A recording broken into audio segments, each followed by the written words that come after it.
Hello and welcome everyone to another update video here on this channel about Bitcoin, Ethereum, QNT and also ADA Cardano. And in this video I will tell you all of my expectations, my price targets and all of the actions which I'm planning to do with my current Cardano trade. So stick here with me until the very end and enjoy this video.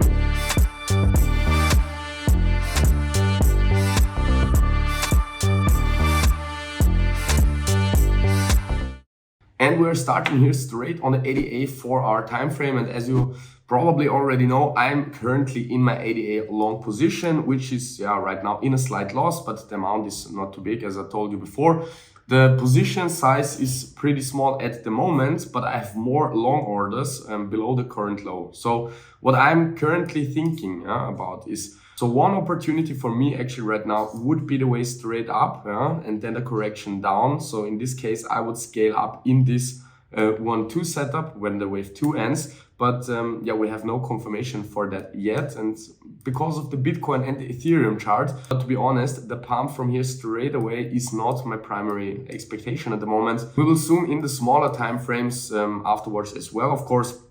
But my current expectation is one last low in this fifth wave of the C wave.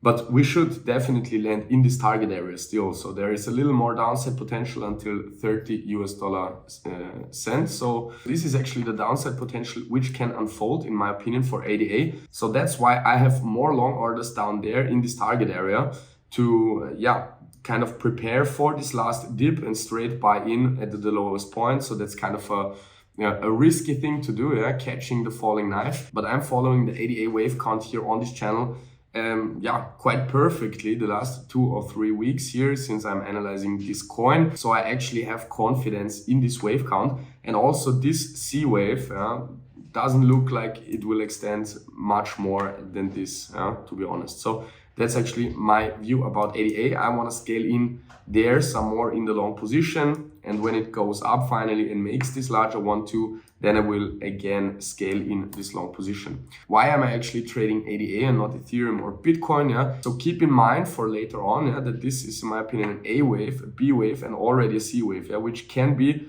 finally completed practically now or with one last low. So that's why I'm actually preparing for the next larger wave 3 towards the upside. But when we are looking at the Ethereum chart, meanwhile, you can see that my expectation is that we are currently still in this A wave. I've been following the wave count here exactly like that on the German and the English channel here since the beginning. Or to be honest, I already told you down there, if we see a 5-wave move up to the $2,000, which we did in this target area, and then a corrective move in this larger wave 2 target area, there should be a first 5-wave move up, then a corrective move down. So I've been following actually this 5-wave move up pretty well. And I told you here at the $1740 that this can be the top. So I'm preparing for an A wave down, which should come as an impulse, as a 5-wave move. And that's actually what we are currently doing right now. If we're zooming in a little bit more, it gets quite clear to me that this last fifth move towards the upside is not finished yet, because we have this should be a 5-wave move here in this fifth wave, and we have a 1, 2, 3, 4 until now. But there is a 5 wave to the downside missing. So I think one last low will end this A wave here. So we should then move up in a B wave. But actually ADA Cardano has already finished its C wave. So ADA has reached the overall target. And with ADA, I'm preparing for this third wave, which comes for Ethereum afterwards. So actually right now ADA is somewhere around here, or let's say here, nearly at the end of the C wave, and we need one last dip.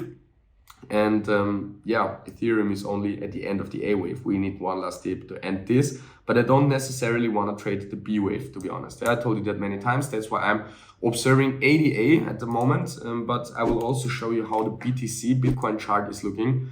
And there we have also no surprises. As you can see, we got a 5-wave move down already, but this 5th wave is still not completed in my opinion as well. Because here we are practically unfolding as well a triangle, which is very likely to happen in wave 4. So this can be a 1, 2, 3, 4, and 5 of the 5th wave of the A wave. So there as well should be a B wave afterwards and an impulse in a C wave down.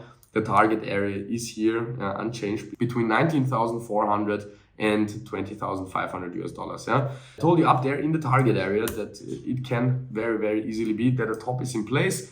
I had some short orders for Ethereum a little bit higher in this target area, which didn't get reached. Yeah, so that's why right now I'm considering as well in scaling into ADA. Yeah, I'm not waiting until the last bottom is happening. So that's why I'm right now scaling in ADA, yeah, and not waiting for the last low, because as you know, my primary expectation is that we are reaching here one last low and then going up. Same for Ethereum and Bitcoin. But I don't want to necessarily speculate on this last low. Yeah? So that's why I'm already in with a small position, and I will scale up the trade when we finally come down to the primary expectation target. So it's like I'm also preparing here for the straight pump towards the upside, even if I don't consider it as too likely at the moment. But I just want to prepare in case, you know. Let's now finally have a look at the QNT chart. And there you can see as well that I actually didn't change my opinion once. Yeah, I gave you at my first analysis two target areas. This one is the first one, this one is the second one. Yeah, we reached the first one, we got a turnover.